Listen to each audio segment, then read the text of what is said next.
Hi hello, నేను మీ తిరుమల అండి. అందరికీ ముందుగా నవరాత్రి శుభాకాంక్షలు అండి. మీరందరూ ఎలా జరుపుకుంటున్నారు నవరాత్రులు? నేనైతే ప్రతిసారి తిరుమలలో స్వామివారి బ్రహ్మోత్సవాల్లో ఉండేదాన్ని. ఈసారి స్వామివారు మాకు అవకాశం ఇవ్వలేదు. నేనైతే అమ్మవారి సేవలో ఉన్నాను. అమ్మవారికి వచ్చి మూడవ రోజు ప్రసాదము, మూడవ రోజు అన్నపూర్ణాదేవిగా అవతరిస్తారు కదా అమ్మవారు. ఆ రోజు అమ్మవారికి చేయవలసిన నైవేద్యాలు వచ్చి కట్టె పొంగలి, పెరిగన్నం అన్నమాట. ఈ రెండు చేసి అమ్మవారికి వేకోజామునే అంటే బ్రహ్మముహూర్తంలో పూజ చేసుకొని సాయంకాలం దీపారాధన చేసుకొని అమ్మవారి దీక్ష ఇలా చేసుకుంటున్నాను నేనైతే ఇవాళ మూడో రోజు అన్నపూర్ణాదేవి అవతారంలో ఉన్న అమ్మవారికి కట్టె పొంగలి పెట్టాలి కదా, దానికోసం రెడీ చేసేసాను. చూడండి, నేను ఒక కప్పు పెసరపప్పు, ఒక కప్పు రైస్ తీసుకున్నాను. రెండు తీసుకొని అట్లా వేయించేసి అనమాట. 2 నిమిషాలు వేపితే చాలు, ఎక్కువ వేగనవసరం లేదు. ఆ పచ్చివాసన పోయిందాక కడిగేసి, ఇప్పుడు మనకి ఇవి 2 కప్పులు కదా, 8 కప్పులు వాటర్ పోయాలి. పోసేసి కుక్కర్, మనం ఉప్పు వేయకూడదండి. ఉప్పు వేస్తే పెసరపప్పు ఉడకదు. ఆ వాటర్ పోసిన తర్వాత 3 విజిల్స్ రానిచ్చేసేయాలి. కుక్కర్ పెట్టేసి 3 విజిల్స్ అయిపోయిన తర్వాత అవి తీసి పక్కన పెట్టేసి మనము పోపుకి రెడీ చేసుకోవాలన్నమాట. దీంట్లోకి ఒక 3 పచ్చిమిర్చి అయితే సరిపోతాయి. ఎందుకంటే ప్రసాదాలు అంత ఘాటుగా ఉండకూడదు అనమాట, మైల్డ్గా ఉండాలి ప్రసాదాలు చేసేటప్పుడు మనము. చూడండి, నాకైతే 3 విజిల్స్ వచ్చేసాయి. దించి పక్కన పెట్టేశాను. ఇదేమో పెరుగన్నానికి.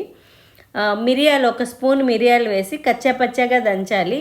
మెత్తగా పౌడర్ చేయకూడదు, ఎందుకంటే ఆ ఫ్లేవర్స్ మాత్రం రావడానికి అంతే. దంచేసి ఇప్పుడైతే ఒక గిన్నె పెట్టేసుకున్నాను. పోపుకి పెట్టుకొని 2 స్పూన్లు నెయ్యి అయితే వేసేసాను. 2 స్పూన్లు నెయ్యి వేసి 1 స్పూను జీలకర్ర, 1 స్పూను మినపప్పు వేసేసాను. ఇవి 2 వేగుతుంటాయి. సిమ్లో పెట్టి చేసుకోవాలి ప్రాసెస్. ఇవి వేగిన తర్వాత మనం కట్ చేసి పెట్టుకున్న పచ్చిమిర్చి, దానికి 2 ఎండుమిర్చి 2 వేసేసి అవి వేగుతూ ఉంటాయి. సిమ్లో వేగాలి, ఇవి మాడకూడదు. కొంచెం ఇంగువ కూడా వేసేసి తర్వాత ఈ పచ్చిమిర్చి ఎండుమిర్చి కూడా వేసి ఒక గుప్పిడి జీడిపప్పు వేసేసి, ఆ జీడిపప్పు వేగిన తర్వాత కొంచెం కరివేపాకు వేసి మనం దంచి పెట్టుకున్నాం కదా మిరియాలు, అవి వేసేయాలి. ఆ మిరియాలు నేతిలో వేగుతుంటే ఆ అరోమా అయితే చాలా బాగుంటుంది. మిరియాలు ఆ నేతిలో వేగినదే ఆ టేస్ట్ అనమాట, పొంగలికి వచ్చే టేస్ట్. దానివల్లే పొంగలి టేస్ట్ పెరుగుతుంది, ఇంకా దేనివల్ల కాదు. ఆ మిరియాలు ఆ నెయ్యిలో వేగడం వల్ల వచ్చే స్మెల్ అసలు అమోఘంగా ఉంటుంది. చాలా చాలా బాగుంటుంది. చూడండి ఈసారి చేసేటప్పుడు అందరూ. నేనైతే అలా సిమ్లో పెట్టి వేయిస్తున్నాను కదా. వేగిన తర్వాత ఈ మిరియాలు కూడా వేసేసి, కచ్చాపచ్చాగా దంచుకున్న మిరియాలు కూడా వేసి ఇంకా 10 మిరియాలు వేయాలి. ఎందుకంటే పైన కనిపించాలి కదా మనకి. ఇవి దంచిన వేసి ఇంకో 10 మిరియాలు వేసేసి కరివేపాకు కూడా వేసి ఈ పోపు ఎత్తి పొంగల్లో వేసేయాలన్నమాట, కట్టె పొంగల్లో. చూడండి, అలా వేసేసిన తర్వాత ఒకసారి బాగా కలిపి, మనం ఉప్పు వేయలేదు కదా, ఇప్పుడు కొంచెం ఉప్పు వేసేసుకొని దీనికి కొంచెం ఉప్పు సరిపోతుంది. ఉప్పు వేసి ఇంకొకసారి ఉడకనివ్వాలి.